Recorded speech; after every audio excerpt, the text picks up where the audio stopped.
आज का बाइबल वचन है उत्पत्ति उसका 35 अध्याय 1 से 29 पद। तब परमेश्वर ने याकूब से कहा, यहाँ से कूच करके बेतल को जा और वहीं रह, और वहां ईश्वर के लिए वेदी बना, जिसने तुझे उस समय दर्शन दिया जब तू अपने भाई एसाव के डर से भागा जाता था।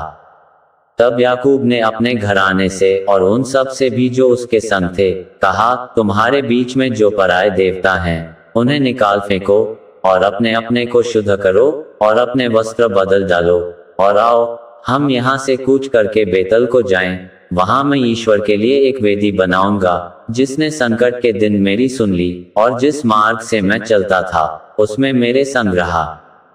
सो जितने पराये देवता उनके पास थे और जितने कुंडल उनके कानों में थे, उन सबों को उन्होंने याकूब को दिया, और उसने उनको उस सिंदूर वृक्ष के नीचे जो शकेम के पास है गाड़ दिया।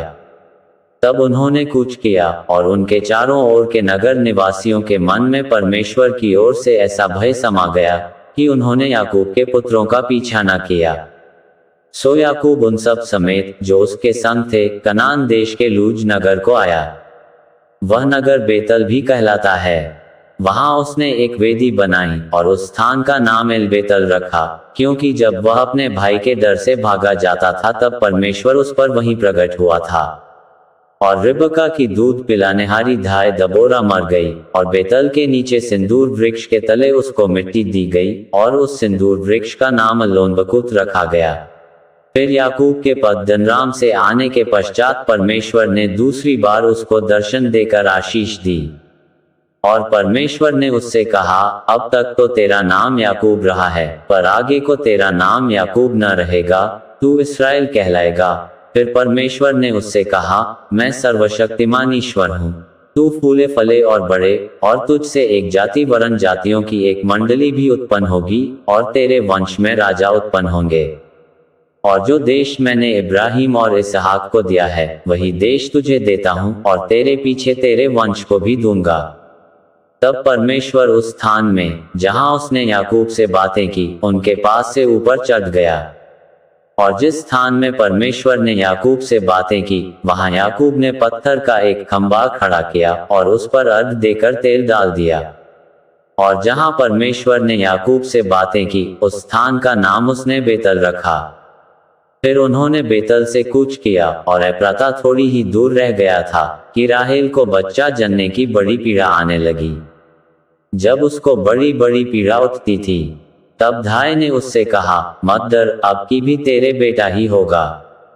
तब ऐसा हुआ कि वह मर गई, और प्राण निकलते निकलते उसने उस बेटे को नाम बेनोनी रखा, पर उसके पिता ने उसका नाम बिन्यामीन रखा।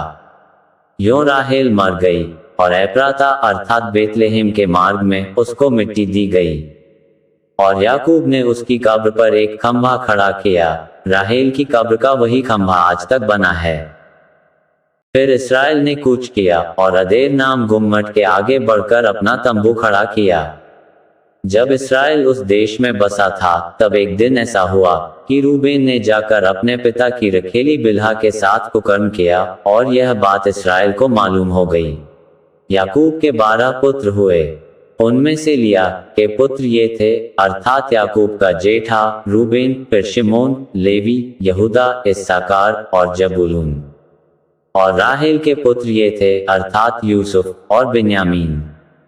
और राहेल की लौंडी बिल्हा के पुत्र ये थे, अर्थात दान और नप्ताली। और लिया की लौंडी जिल्पा के पुत्र ये थे, अर्थात गाद और आशेर। याकूब के ये ही पुत्र हुए जो उससे पद्दनराम में उत्पन्न हुए।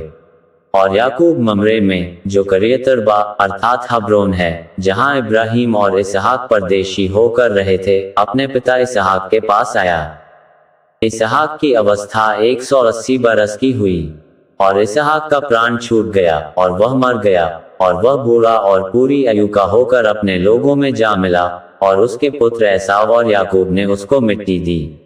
यहाँ तक इस वचन के द्वारा आपको बहुतायत से आशीष मिले। आमीन।